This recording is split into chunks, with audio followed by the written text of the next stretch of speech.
नमस्कार दोस्तों, स्वागत है आपका अपने YouTube चैनल पारुल त्यागी पर। तो दोस्तों, आज एक हम अच्छी और सच्ची कथा सुनेंगे, जिसे सुनने मात्र से ही आपके भाग्य में बढ़ोतरी होगी। कथा है कि जो भाग्य में लिखा होता है वो अवश्य ही मिलता है। तो बोलिए शिव शंकर महादेव की जय हो। एक गांव में पारो नामक एक गरीब विधवा रहती थी। उसका एक बेटा भी था। वह इतनी गरीब थी कि घर में 4 बर्तन भी ढंग के नहीं थे। उसका बेटा अभी छोटा था। पारो ने बड़े प्यार से उसका नाम नसीब सिंह रखा था, मगर वह इतना बदनसीब था कि उसके पैदा होने के कुछ समय बाद ही एक बीमारी में उसके पिता की मृत्यु हो गई। पारो दूसरों के घरों में चौका बर्तन आदि करके अपने बेटे को जैसे तैसे पाल रही थी। उसे पक्का विश्वास था कि नसीब सिंह बड़ा होकर उसके सारे संकट दूर कर देगा और उसका बुढ़ापा बड़े ही चैन से गुजरेगा। इसी आस में बेचारी पारो रात दिन मेहनत करके अपने बेटे का पालन पोषण कर रही थी। नसीब सिंह था तो बहुत छोटा, किंतु उतना ही समझदार भी था।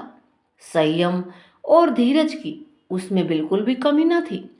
किसी भी बात को गहराई तक जानने की उसमें प्रबल उत्सुकता बनी रहती थी। एक दिन उसने अपनी माँ से पूछा, माँ, हम इतने गरीब क्यों हैं? यह तो भगवान की मर्जी है बेटा, दुखी स्वर में पारो ने अपने बेटे से कहा कि ये सब तो नसीब की बात है।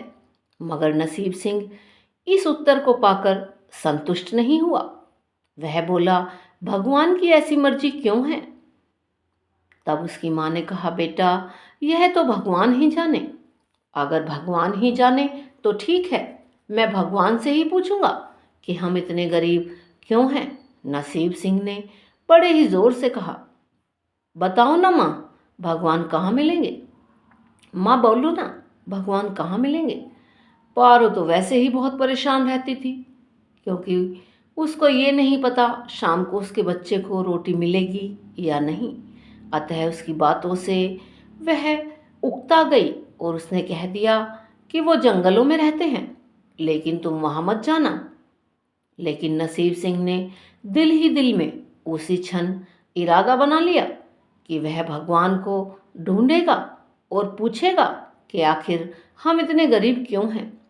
एक दिन वह जंगल की ओर चल दिया। जंगल घना और भयानक था। चलते चलते नसीब सिंह बुरी तरह से थक गया, मगर भगवान की परछाई तक भी उसको न दिखाई दी। अतः वह थक हार कर पत्थर की एक शिला पर जा बैठा और सोचने लगा कि भगवान तो यहाँ कहीं नहीं है, आखिर मेरी गरीबी दूर कैसे होगी। तभी संयोगवश मृत्युलोक का भ्रमण करते करते भगवान भोलेनाथ और माता पार्वती उधर से आ निकले। उन्होंने उस छोटे से बच्चे को वहां बैठा देखा तो उन्हें बड़ा ही आश्चर्य हुआ कि यह अबोध बालक इस बीहड़ जंगल में बैठा हुआ क्या कर रहा है। तब भगवान भोलेनाथ ने बालक से पूछा, तुम कौन हो बालक, और इस जंगल में बैठकर क्या कर रहे हो? तब नसीब सिंह ने कहा कि मैं भगवान को ढूंढ रहा हूँ। भगवान को? माता पार्वती चौंकी और पूछा, मगर क्यों? भगवान से तुम्हें क्या काम है? तब नसीब सिंह ने कहा कि मैं उनसे पूछना चाहता हूँ कि हम इतने गरीब क्यों हैं, दूसरों की तरह हम पर भी भाग्य की कृपा क्यों नहीं है। निर्भीक नसीब सिंह ने बड़ी निर्भीकता से माता पार्वती के प्रश्न का उत्तर दिया।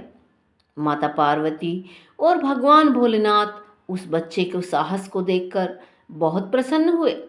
माता पार्वती तो करुणा की सागर हैं। उन्हें उस बच्चे पर बड़ी ही दया आ गई और भगवान भोलेनाथ से मुखातिब होकर बोले, प्रभु, इस बालक का कुछ कीजिए। तब भगवान भोलेनाथ ने कहा, हम कुछ नहीं कर सकते पार्वती, क्योंकि इसके भाग्य में यही सब लिखा है। भाग्य देवता के लेख के अनुसार इसे ऐसा ही जीवन भोगना है। नहीं नहीं स्वामी, आपको कुछ करना ही होगा। माता पार्वती जिद करने लगी। तो भगवान भोलेनाथ ने कहा, जिद न करो पार्वती, यदि हम उसे कुछ दे भी देंगे तो वह इसके पास नहीं रुकेगा। इसे वैसा ही जीवन जीने दो जैसा भाग्यदेव चाहते हैं। तब माता पार्वती ने कहा, नहीं प्रभु, इसकी गरीबी दूर करने के लिए आपको इस पर कृपा करनी ही होगी। जब माता पार्वती ज़्यादा जिद करने लगी तो भगवान भोले शंकर ने बच्चे को एक हीरे का हार दे दिया।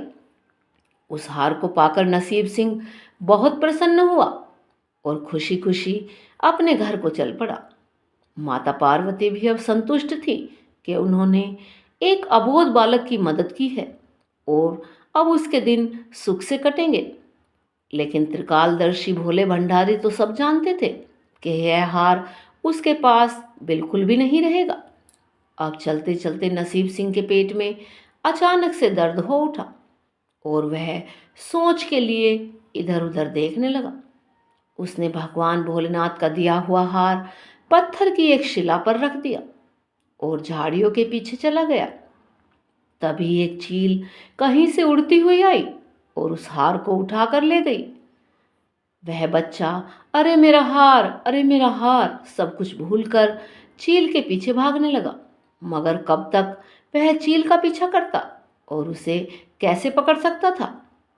एक आध बार पत्थर उठाकर उसने चील को मारने की कोशिश भी की, किंतु चील अधिक ऊंचाई पर थी, उसको एक भी पत्थर ना छू सका। कुछ ही पलों में चील उसकी नज़रों से ओझल हो गई तो वह बहुत दुखी हुआ और रोते रोते अपने घर की ओर चल दिया।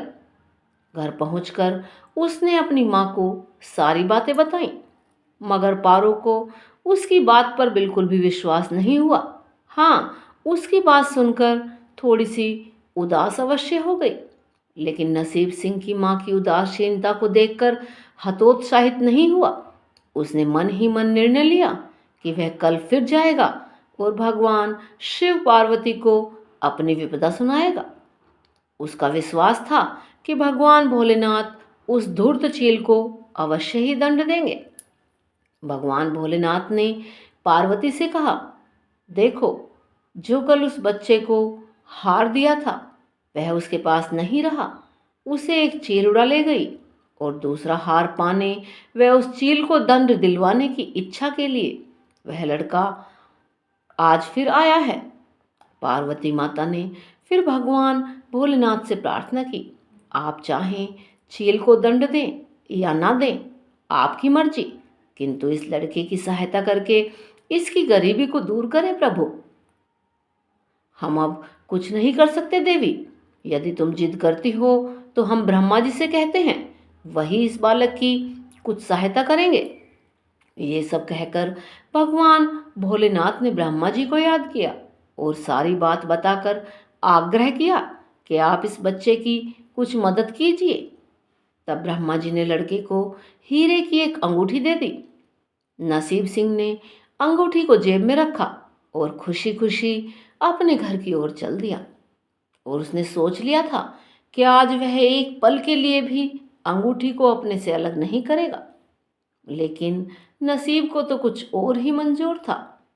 जो भाग्य में होता है वही मिलता है। चलते चलते अचानक उस बच्चे को प्यास लगी।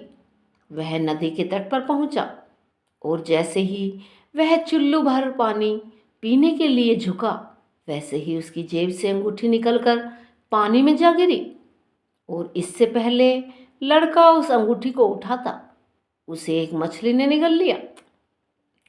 अब तो नसीब सिंह फिर रोते रोते घर आया और अपनी माँ को सारी बातें बतलाईं।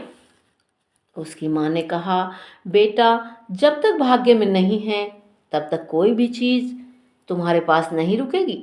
माँ ने उसे दिलासा देते हुए कहा, जब भाग्य देवता खुश होंगे तो मिट्टी भी सोना बन जाएगी, मगर इस प्रकार के देने से हमारी गरीबी दूर नहीं होगी। उसे समझाकर माँ तो अपने काम में लग गई, मगर नसीब सिंह हार मानने वाला नहीं था। उसने मन ही मन प्रण लिया कि वह कल फिर जाएगा और ऐसा सोचकर तीसरे दिन वह फिर जा पहुंचा। भगवान भोलेनाथ पार्वती उसके इस साहस को देखकर बहुत खुश हुए। शिव जी ने इस बार ब्रह्मा जी के पास जाकर बात की कि वह लड़का तो बड़ा ही साहसी है, इसका कुछ उद्धार किया जाना चाहिए। तब ब्रह्मा जी ने कहा कि हे भगवान, श्री हरि विष्णु के पास चलते हैं, वही इसका कोई हल बताएंगे। अतः वो दोनों मिलकर श्री विष्णु भगवान के पास जा पहुंचे। विष्णु भगवान ने उन सारी बातों को सुनकर नसीब सिंह को कुछ हीरे दे दिए। हीरे पाकर नसीब सिंह बहुत खुश हुआ और इस बार बिना कहीं रुके उसने सीधे अपने घर जाने का निश्चय किया, क्योंकि 2 बार उसकी चीज़ें खो चुकी थीं। जब वह घर पहुंचा तो उसकी माँ घर पर नहीं थी। अतः नसीब सिंह ने हीरे एक लोटे में रखकर कोने में छिपा दिए और अपनी माँ को ढूंढने के लिए निकल पड़ा। और वह मन ही मन सोचकर खुश हो रहा था कि अब माँ को किसी के घर काम करने की जरूरत न होगी। अब मेरी माँ किसी के घर चौका बर्तन नहीं करेगी, अब तो हम भी अमीर बन जाएंगे। ऐसा सोचकर नसीब सिंह अपनी माँ को बुलाने के लिए घर से चला गया, लेकिन पीछे से चोर उसके घर में जा घुसे और जो भी सामान हाथ लगा लेकर भाग निकले। उस सामान में वो लोटा भी था जिसमें हीरे रखे हुए थे। जब वह माँ के साथ वापस आया तो देखा कि लोटा गायब था और हीरे भी गायब थे। इतना ही नहीं, घर का दूसरा सामान टूटा फूटा वो भी गायब था। अब तो उसकी माँ को बहुत गुस्सा आया और वो बोली, क्यों मुझे नई नई कहानियां सुनाकर पागल बनाता जा रहा है? सारा दिन आवाराओं की तरह इधर उधर भटकता रहता है और शाम को पिटाई के डर से कोई नई नई कहानी सुना देता है। माँ की डांट सुनकर नसीब सिंह रोने लगा। वह तो केवल वही जानता था कि जो कुछ भी उसने बताया वह बिल्कुल सत्य था। डांट खाकर लड़के की हिम्मत और ज्यादा बढ़ गई और अगले दिन वह फिर उसी स्थान पर जा पहुंचा। भगवान भोलेनाथ सोचने लगे कि इस पर इतनी मुसीबतें पड़ी, लेकिन इसने हिम्मत नहीं हारी। इससे तो अब भोलेनाथ बहुत प्रसन्न हो गए और अब भगवान भोलेनाथ भाग्य देवी के पास जाकर बोले कि ये लड़का बहुत ही साहसी, हिम्मती और धीरज वाला है। ऐसा व्यक्ति अभागा नहीं हो सकता। हे भाग्य की देवी, इसको कुछ दे दो। भगवान भोलेनाथ की आज्ञा पाकर भाग्य की देवी ने नसीब सिंह को सोने का एक सिक्का दिया। उस सिक्के को लेकर नसीब सिंह खुशी खुशी अपने घर को चल दिया। जब उसने घर जाकर वह सिक्का अपनी माँ को दिया तो उसकी माँ बहुत खुश हुई। अब क्योंकि उन पर भाग्य देवी की कृपा हो गई थी, अतः सारे काम ही अपने आप शुभ होने थे। दूसरे दिन ही एक मछली वाला उसके गांव में मछली बेचने आया तो लड़के ने वही सिक्का देकर मछली खरीद ली।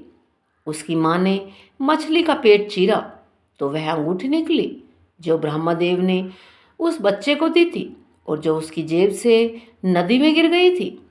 माँ ने अंगूठी संभाल कर रख ली और नसीब सिंह से बोली कि जा बेटा, जंगल से थोड़ी लकड़ियाँ ले आ, आज घर में ईंधन बिल्कुल नहीं है। नसीब सिंह कुल्हाड़ी लेकर जंगल की ओर चल दिया।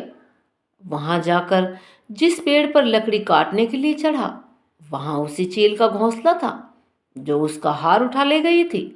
लड़के ने देखा कि चील कहीं आसपास नहीं थी। नसीब सिंह ने अपना हार उठा लिया और जो भी थोड़ी बहुत लकड़ियां पेड़ के आसपास पड़ी थीं वहीं उठाकर अपने घर की ओर चल दिया। अब तो उसकी माँ उस हार को पाकर बहुत खुश हुई। अब तो देखते ही देखते उनके दिन बदल गए। घर में किसी चीज की कोई कमी ना रही और फिर ईश्वर की कुछ ऐसी करनी हुई कि जो चोर उसके घर से सामान चुरा कर ले गए थे, उन्हें सपने में महादेव ने चेतावनी दी कि तुमने जो सामान उस लड़के के घर से चुरा कर लाया था वो तुरंत वापस कर दो, वरना मैं तुम्हारा सर्वनाश कर दूंगा। चोर उसी समय उसके टूटे फूटे बर्तन और उस लोटे को उसके घर दे गए। और अपनी गलती के लिए उससे हाथ जोड़कर माफ़ी मांगने लगे। लड़के ने देखा कि लोटे में हीरे ज्यों के त्यों पड़े हुए हैं। चोरों को अभी तक नहीं पता था कि लोटे में हीरे भी हैं। तो ये भगवान की बड़ी कृपा उस पर हुई। इस प्रकार उस अभागे का भाग्य चमक उठा। अब उसके घर में किसी चीज़ की कोई कमी न थी और उसकी गरीबी सदा सदा के लिए समाप्त हो गई थी। तो भक्तों, अगर सच्चे हृदय से हम भगवान पर विश्वास करते हैं तो भगवान भोलेनाथ हमारी प्रार्थना को अवश्य ही सुनते हैं। तो दोस्तों, आपको हमारी कहानी कैसी लगी प्लीज़ कमेंट में बताएं। और अगर अच्छी लगी हो तो प्लीज़ लाइक और शेयर करें। और जिन्होंने अभी तक चैनल को सब्सक्राइब नहीं किया है वो चैनल को सब्सक्राइब करें। और हाँ दोस्तों, ऐसी ही कथाएं सुनने के लिए हमारे चैनल पर बने रहें। धन्यवाद दोस्तों।